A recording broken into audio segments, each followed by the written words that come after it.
Hello guys, welcome back to Ayurvidya classroom. तो आज हम रस शास्त्र में संधान कल्पना स्टार्ट करने वाले हैं। So let's start. सबसे पहले आता है संधान कल्पना का महत्व, कि हमें क्यों ये कल्पना चाहिए, इसके बेनिफिट्स क्या क्या होते हैं। एक तो ये हमारी बॉडी में बहुत जल्दी एक्शन करती है, दूसरा इसको हम काफ़ी टाइम तक प्रिजर्व करके रख सकते हैं, ठीक है। और तीसरा ये ना यूज़ करने में बहुत ज़्यादा ईजी होती है। संधान कल्पना बेसिकली क्या है, जितनी भी हमारी फर्मेंटेड ड्रिंक्स होती है ना, उनको हम संधान कल्पना बोलते हैं। तो ये हमारी क्या होती है, जो हमारे आसव होते हैं, अरिष्ट होते हैं, उनको हमने देखा है जितने वो पुराने होते हैं उतने वो अच्छे होते हैं, राइट। तो इनको हम स्टोर करना हमारे लिए अच्छा होता है, क्योंकि मतलब ये जल्दी से ख़राब नहीं होते। तो इसमें क्या क्या इसके महत्व है, तो इसकी शेल्फ लाइफ ज़्यादा है, पेशेंट कैन कंज्यूम ईजिली, क्योंकि क्वाथ काढ़ा वगैरह का टेस्ट जो है वो बहुत ज़्यादा कड़वा होता है। लेकिन हम संधान कल्पना जो फर्मेंटेड ड्रिंक्स होती है उनका टेस्ट अच्छा होता है, तो कंजम्पशन ईजी हो जाती है। दीपन पाचन जनरली सबको सूट कर जाते हैं, लेकिन जो हाइपर एसिडिटी वाले पेशेंट होते हैं उनको हम डाइल्यूट करके देते हैं। फिर बेटर एक्सट्रैक्शन, आसव अरिस्ट गुड फॉर इम्यूनिटी। उसके बाद चिकित्सा, ये पहले के टाइम पे ये सिर्फ आनंद के रूप में लेते थे, लेकिन सबसे पहले चिकित्सा की दृष्टि से चरक संहिता में इसका वर्णन है। तो चिकित्सा की दृष्टि से सर्वप्रथम चरक संहिता में संधान कल्पना का विशेष वर्णन पाया जाता है। तो अब आता है शाडंकर के अनुसार, आचार्य शाडंगर के अनुसार, कि आसव अरिष्ट जो संधान कल्पना होती है हमारी, वो क्या होती है। द्रवेशु चिरकालस्थम द्रव्यम यत् संधितम भवेत आसव अरिष्ट भेदस्तु प्रउच्यते भेषज औच्युतम। तो ये क्या बोल रहे हैं कि जब हम द्रव्य को चिरकाल, दैट इज लंबे टाइम तक रख सकते हैं, और इनके भेद आसव अरिष्ट ये सब इसके टाइप्स कहलाते हैं, इनको हम क्या बोलते हैं, संधान कल्पना। तो जल क्वाथ आदि द्रव पदार्थ में गुड़ धात की पुष्प आदि द्रव्यों को चिरकाल संधान काल तक रखा रहने पर संधान, दैट इज फर्मेंटेशन होकर जो द्रव लिक्विड हमारा तैयार होता है, उसे आसव अरिष्ट कहते हैं, उसे क्या बोलते हैं, संधान कल्पना। फिर आता है इसके क्या क्या रिक्वायरमेंट होती है। सबसे पहले हमें चाहिए वानस्पतिक द्रव्य। वानस्पतिक द्रव्य मतलब हमारी जो लीव्स वगैरह हो गए, मतलब जिनका हमें पेस्ट चाहिए। तो इसमें है नवीन एवं रस गुण वीर्य विपाक आदि से परिपूर्ण होना चाहिए। इसका या तो हम यवकुट चूर्ण बनाते हैं या हम चूर्ण बनाकर प्रयोग करते हैं। मृदु द्रव्य जैसे ब्राह्मी, शंख पुष्पी, मुद्गपर्णी, तालीस पत्र, तेज पत्र, धात के पुष्प आदि को बिना चूर्ण बनाए धूप में सुखा कर डालें। तो वानस्पतिक द्रव्य में आते हैं जो भी हम औषधि वाले द्रव्य जो उसमें डालते हैं चूर्ण बना के, वो होते हैं हमारे वानस्पतिक द्रव्य।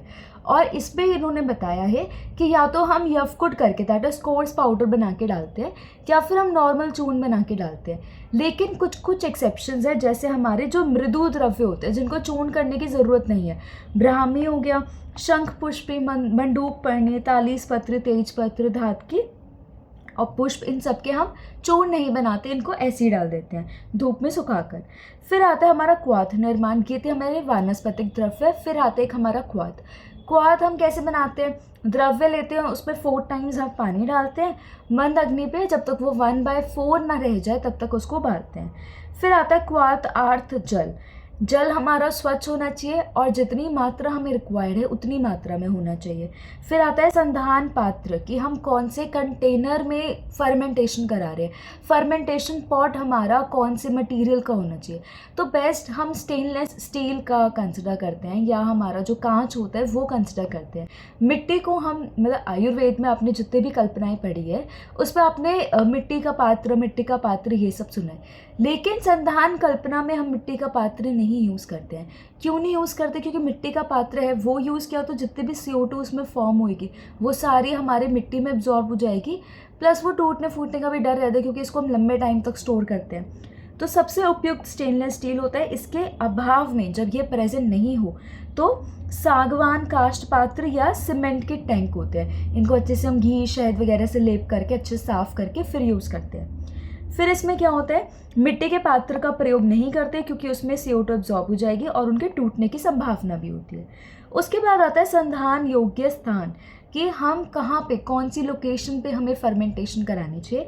तो पहले तो बोलते थे भूमि के अंदर या धान्य राशि में, लेकिन ऑब्वियसली आप भूमि के अंदर अंडरग्राउंड तो आप खोद के नहीं फर्मेंटेशन कराओगे, तो आज के टाइम पे ये सब तो नहीं करते हैं, लैब्स में ही हम करवाते हैं, जो भी हमारी फैक्ट्रीज वगैरह होती है फर्मेंटेशन की वहीं होते हैं। फिर आता है संधान हेतु वातावरण कि क्या इन्वायरमेंट होना चाहिए। 30 to 35 डिग्री का टेम्परेचर होना चाहिए। शरद एवं वसंत ऋतु जो है वो इसमें बेस्ट होती है, क्योंकि उसमें जो हमारे किण्व होते हैं, जो बैक्टीरियाज होते हैं, जो फर्मेंटेशन में हेल्प करते हैं, वो इजीली ग्रो कर पाते हैं। फिर आता है हमारा मधुर द्रव्य। द्रव्य में हमने पहले वानस्पतिक द्रव्य देखा था, फिर हमने क्वाथ देखा था। अब आता है मधुर द्रव्य। गुड़ या फिर हम क्या लेते हैं, शर्करा, मधु आदि ये सब लेते हैं और धात के पुष्प को धूप में सुखाकर बिना कूटे हुए हम डालते हैं। तो गुड़ हम जितना पुरानों से वो लेते हैं, शर्करा, मधु ये सारे हम मधुर द्रव्य लेते हैं। फिर आता है सुगंधित द्रव्य। संधान प्रक्रिया पूर्ण होने पर हम सुगंधित द्रव्यों का प्रयोग करते हैं जब सुन की आवाज़ बंद हो जाती है। ये जब मैं अभी आपको संधान की परीक्षा बताऊंगी कि हमें कैसे पता चलेगा संधान कल्पना जो है वो हो गई, नहीं हुई या क्या चीज़ है, तब आपको ये इजीली समझ आएगा। दालचीनी, छोटी इलायची, तेजपत्र, जितने भी हमारे सुगंधित द्रव्य है ना, दालचीनी हो गई, इलायची हो गई हमारी, तेजपत्र हो गया, नाग, केसर, लवंग, जायफल, जावित्री, केसर, कपूर आदि, इन सब द्रव्यों को हम यवकुट नहीं, इन सब का अच्छे से चूर्ण बना के फिर हम उसमें डालते हैं, जो हमारा द्रव्य अभी रेडी हुआ ना संधान के बाद उसमें। फिर आता है संधान काल। प्राचीन आचार्यों के अनुसार 30 दिन होते हैं। ऋतु अनुसार समय कम ज़्यादा हो सकता है। शीघ्र संपन्नता के लिए किण्व, यीस्ट का हम प्रयोग करते हैं। उसके बाद आता है हमारा खनिज द्रव्य, दैट इज भस्म। तो अगर हमें किसी संधान कल्पना में भस्म हमें डालनी है तो वो हम कब डालेंगे, तो संधान समाप्त होने पर हम भस्म डालते हैं। और एक एल्कोहल मीटर होता है जिसमें 0 to 100 हमारा वो होती है, मार्किंग होती है। उसमें सामान्यतः 12% से अधिक अल्कोहल नहीं होनी चाहिए। तो जितनी भी हमारी संधान वाली कल्पनाएं होती है उनमें इन जनरल 12% अल्कोहल प्रेजेंट होती है। फिर आता है संधान परीक्षण। इससे पहले हम देखते हैं कि हमने संधान कल्पना में क्या क्या हमारी जो रिक्वायरमेंट्स होती हैं वो देखी। सबसे पहले हमने देखा वानस्पतिक द्रव्य, जिसमें हम द्रव्य को यवकुट करके या फिर अच्छे से पाउडर बना के डाल रहे हैं। और धात के पुष्प और हमारे ब्राह्मी, शंख पुष्पी, मंडूक पर्णी, तालीस पत्र, तेजपत्र, धात के पुष्प, इन सब का हम चूर्ण नहीं बनाते, इनको धूप में सुखा के फिर डालते हैं। क्यों? क्योंकि ये मृदु द्रव्य होते हैं, इनको चूर्ण बनाने की इनकी ज़रूरत नहीं होती। और अगर चूर्ण बना लें, इनका पाउडर बना लिया, तो एक्सट्रैक्ट नहीं हो पाएगा इनसे ईजिली। फिर दूसरा आता है हमारे पास क्वाथ। क्वाथ हम कैसे बनाते हैं, द्रव्य लेते हैं, 4 टाइम्स जल लेते हैं, 1/4 होने तक उसको हीट करते हैं। फिर क्वाथ के लिए हमें क्या चाहिए, क्वाथ अर्थ जल हमें चाहिए, स्वच्छ चाहिए और जितनी मात्रा में चाहिए वो। फिर आता है संधान पात्र कि कौन सा पात्र हम यूज़ करेंगे। स्टेनलेस स्टील बेस्ट होता है और मिट्टी का पात्र हम यूज़ नहीं करेंगे। फिर आता है संधान योग्य स्थान, तो पहले के टाइम में मिट्टी के अंदर हम करते थे। उसके बाद आता है संधान हेतु वातावरण, 30 to 35 डिग्री सेल्सियस चाहिए और शरद और वसंत ऋतु में बेस्ट होता है। फिर मधुर द्रव्य, गुड़ या हमारा शर्करा, मधु आदि ये सारी चीज़। उसके बाद आता है हमारा सुगंधित द्रव्य। सुगंधित द्रव्य में दालचीनी हो गया, छोटी इलायची, तेजपत्र, नाग, केसर, लवंग, ये सारी चीज़ें हम यूज़ करते हैं जब किसी को हमें एरोमेटिक ड्रिंक्स हमें बनानी है, एरोमा ऐड करना है ड्रिंक्स में, तो हम सुगंधित द्रव्यों का यूज़ करते हैं। फिर आता है संधान काल। पहले के आचार्यों ने 30 दिन बताए थे, 30 दिन में संधान कल्पना प्रॉपर्ली हो जाती है। लेकिन कुछ कुछ कल्पनाएं बहुत जल्दी भी हो जाती है। अगर उनको 30 दिन तक संधान होने के लिए रखा तो उसमें अल्कोहल की परसेंटेज बहुत ज़्यादा बन जाती है। तो ये डिपेंड करता है कि हम कौन सी संधान कल्पना बना रहे हैं, कब बना रहे हैं, कौन सी ऋतु में बना रहे हैं। फिर हमने देखा कि भस्म हम कब डालते हैं, जब हमारा संधान जो है वो समाप्त हो जाता है तब हम भस्म डालते हैं। उसके बाद हमने देखा एल्कोहल मीटर होता है, 0 to 100 मार्किंग होती है और इन जनरल 12% हमारी एल्कोहल प्रेजेंट होती है। फिर आता है संधान परीक्षण। संधान परीक्षण में क्या है, 3 से 7 दिन के पश्चात किण्वीकरण, दैट इज फर्मेंटेशन की प्रक्रिया आरंभ होती है और सुन के आवाज़ आती है। तो 3 से 7 दिन के बाद जब हमारी फर्मेंटेशन की प्रोसेस स्टार्ट हो जाती है तो उसमें से ना जो पात्र होता है हमारा, उसमें से सुन की आवाज़ आती है। ये कार्बन डाइऑक्साइड, ये हमारी इंडिकेशन होती है, जो हमारी साउंड आ रही है ना, वो इंडिकेशन होती है कि हमारी कार्बन डाइऑक्साइड जो है उसकी प्रोडक्शन स्टार्ट हो गई। और कार्बन डाइऑक्साइड बननी स्टार्ट हो गई, इसका मतलब तो यही है कि हमारी जो संधान कल्पना है वो स्टार्ट हो गई। ठीक है। फिर आता है हमारा कि हम कैसे पता चलेंगे, उसकी परीक्षाएं क्या क्या होती है। सबसे पहला टेस्ट आता है, जब पात्र में से आवाज़ आए तब जलती तीली को पात्र के बीच ले जाने से वह बुझ जाती है। तो हम क्या करते हैं, हम जाके देखते हैं तो हमें पात्र में से ना सुन की आवाज़ आ रही है, तो हम उस पात्र के बीच में माचिस की तिल्ली को लेके जाते हैं और वो माचिस की तिल्ली जो है मतलब जो आग है वो बुझ जाती है। बुझ जा रही है मतलब कि उसमें CO2 प्रेजेंट है। तो ये हमारा पहला टेस्ट होता है। और उसके बाद जब फर्मेंटेशन कंप्लीट हो जाती है तो हम वहाँ पे बर्निंग मैच स्टिक लेके जाते हैं, तो वो एक्सटिंग्विश नहीं होती, वो बुझती नहीं है, मतलब कि वहाँ पे ऑक्सीजन के प्रेजेंस है और CO2 जो है वो खत्म हो गई। जब संधान प्रक्रिया समाप्त हो जाए तब वह तीली जलती रहती है due to presence of oxygen and absence of CO2। फिर आता है टेस्ट 2। इसमें हम क्या करते हैं, संधान पात्र में और हमारे एक उसमें चूर्ण उदक जो हमारा होता है उसमें हम एक पाइप लगाते हैं दोनों के बीच में, और हमारा जो चूर्ण उदक होता है उसका कलर भी मिल्की वाइट हो जाता है और हमारा उसमें से बबल्स आने लगते हैं। ये बेसिकली हमारा लाइम वाटर टेस्ट होता है। तो संधान पात्र के मुख से एक कांच की नली लगाई जाती है, उस नली का दूसरा सिरा चूर्ण उदक में रखते हैं। चूर्ण उदक बुलबुले उत्पन्न तथा दूध का रंग that is white milky white हो जाता है। ये इसका रिएक्शन है जो हमने सबने ही पढ़ा है। किण्वीकरण प्रक्रिया संपन्न होने के बाद चूर्ण उदक में कोई परिवर्तन नहीं आता, और जब हमारी फर्मेंटेशन का प्रोसेस ख़त्म हो जाता है तो हमें उसमें चूर्ण उदक जो है हमारा उसमें कोई भी डिफरेंस नहीं दिखता, ना तो उसमें बबल्स आते हैं और ना ही वो मिल्की वाइट होता है। तो ये हमारे 2 इम्पॉर्टेंट टेस्ट होते हैं कि हमें कैसे पता चलेगा कि संधान इन प्रोसेस है या कंप्लीट हो गई वो। उसके बाद आता है आसव और अरेस्ट में डिफरेंस। आसव होता है आसुवे निष्पाद्यते, जिसे संधान या आसवन प्रक्रिया से बनाया जाता है, मतलब जिसको फर्मेंट करके बनाया जाता है। अरिष्ट होता है न रिष्यति इति अरिष्ट, मतलब जो लंबे टाइम तक खराब नहीं होता उसको हम अरिष्ट बोलते हैं। अभी तो ये ऐसे कोई मेजर डिफरेंस किसी ने नहीं बताए, मेजर डिफरेंस आएगा हमारा शाडंगर के अनुसार। तो अभी तो ये देख लेते हैं निरुक्ति और ये सब क्या होती है। तो आसव होता है आसुवे निष्पाद्यते, अरिष्ट होता है न रिष्यति इति अरिष्ट। फिर आता है परिभाषा चरक के अनुसार, एषाम आसवानाम आसो तत्वाद आसव संज्ञा। वही इसमें सेम लिखा है कि जिस भी चीज़ को हम आसव मतलब आसव वो होता है जो हम आसवन क्रिया, जो हमारी फर्मेंटेशन क्रिया होती है उससे बनाते हैं। आसव संधान क्रिया निर्मित होने के कारण इसे आसव कहते हैं। और इसकी परिभाषा क्या है, अरिष्टो द्रव्य संयोग संस्काराद अधिको गुणे।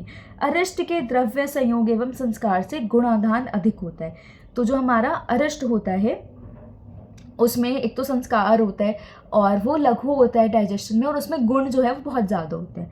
फिर जो मुख्य भेद होता है, जो मुख्य डिफरेंस होता है आसव और अरिष्ट के बीच में, वो ये होता है कि आसव जो होते हैं हमारे अपक्व औषधि, मतलब औषधि ली हमने, उसका चूर्ण बनाया और फिर उसमें डाल दिया, उसको पका के हम नहीं डालते हैं हमारी फर्मेंटेशन वाली पात्र में। लेकिन जो हमारे अरिष्ट होते हैं उसमें हम पक्व औषधि का यूज़ करते हैं। पक्व औषधि का यूज़ कैसे करेंगे, क्वाथ बना के उसको अच्छे से पका के फिर उसको यूज़ कर रहे हैं। तो आसव में क्या होता है, यद्व अपक्व औषध अम्बु भयम सिद्धम मध्यम स आसव। अपक्व औषध एवं जल के साथ संधान क्रिया द्वारा निर्मित हमारा आसव होता है। अरिष्ट क्वाथ साध्य स्वाद। अरिष्ट में हम पक्व औषधि दैट इज क्वाथ का यूज़ करते हैं, पक्व औषधि का क्वाथ निर्माण करके फिर संधान प्रक्रिया का प्रयोग करें। फिर आसव के गुण क्या है, मनः शरीर अग्नि बल प्रदानाम स्वप्न शोक अरुचि नाशनानाम समहर्षाणाम प्रवर आसवानाम शीतेर उक्ता चतुर उत्तर ऐशा। तो ये क्या बोलता है, मन को प्रसन्न करके रखता है, शरीर और अग्नि को बल देता है, स्वप्न शोक अरुचि इनको नाश करता है, समहर्षानाम दैट इज बॉडी में हमेशा प्रसन्नता लेके आता है। और अरिष्ट के क्या क्या हमारे गुण होते हैं, शोष अर्शो ग्रहणी दोष पांडु रोग अरुचि ज्वरान हंते अरिष्ट कफ कृतान रोगान दीपन पाचन। तो हमारे जितने भी शोष है, अर्शी है, हमारा ग्रहणी है, दोष, ये सारे दोषों को हरता है, पांडु है, पांडु रोग है, अरुचि है, ज्वर है, इन सबको वो ठीक करता है।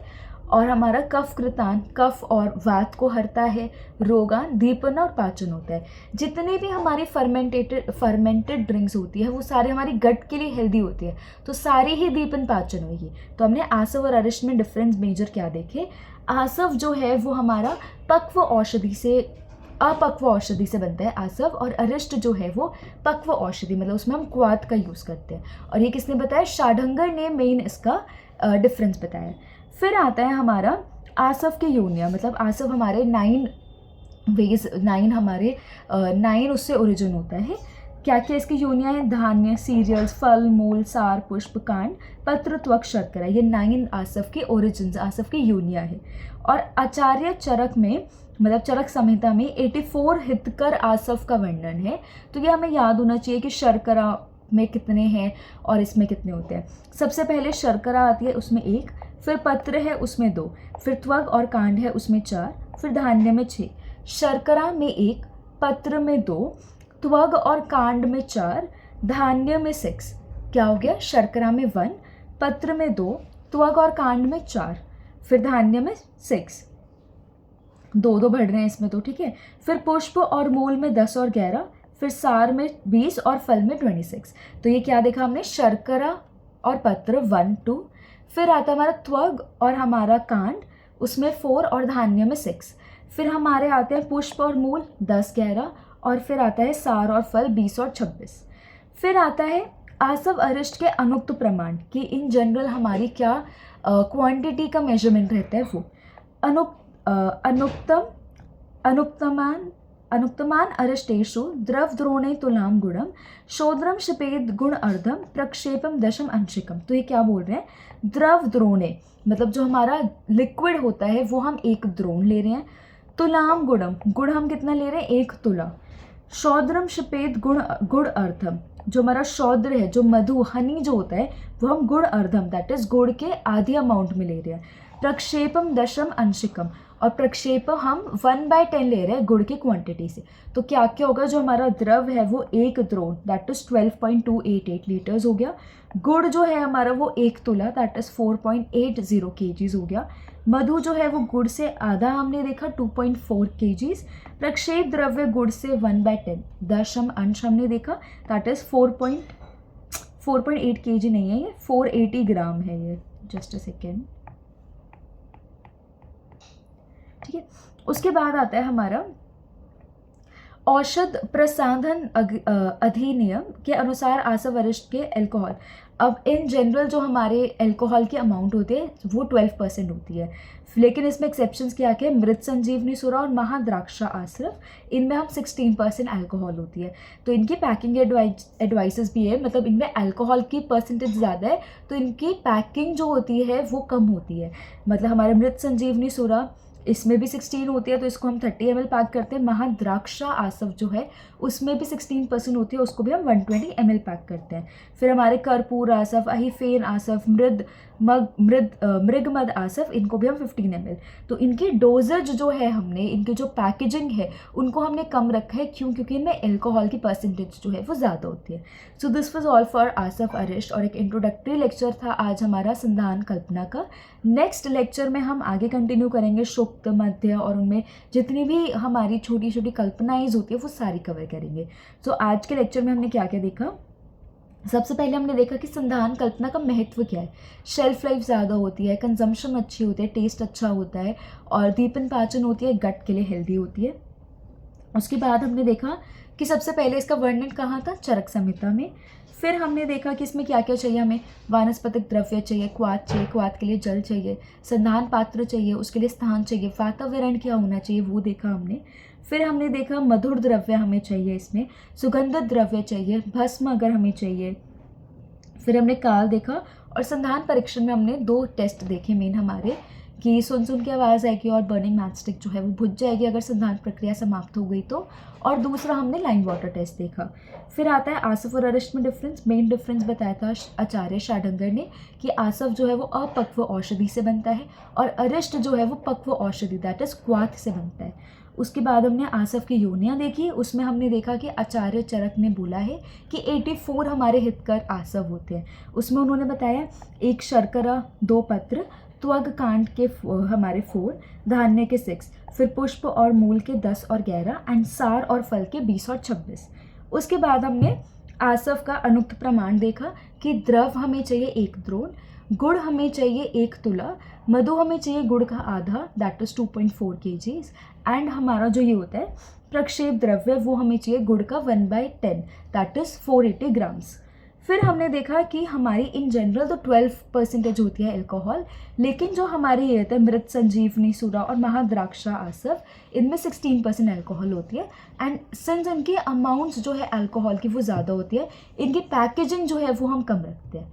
So this was all for today's lecture. Next lecture में जैसे मैंने आपको बताया आगे हम संधान कल्पना को कंटिन्यू करेंगे। So keep revising and stay tuned for the upcoming lectures. Notes are available in the description box. Okay, thank you.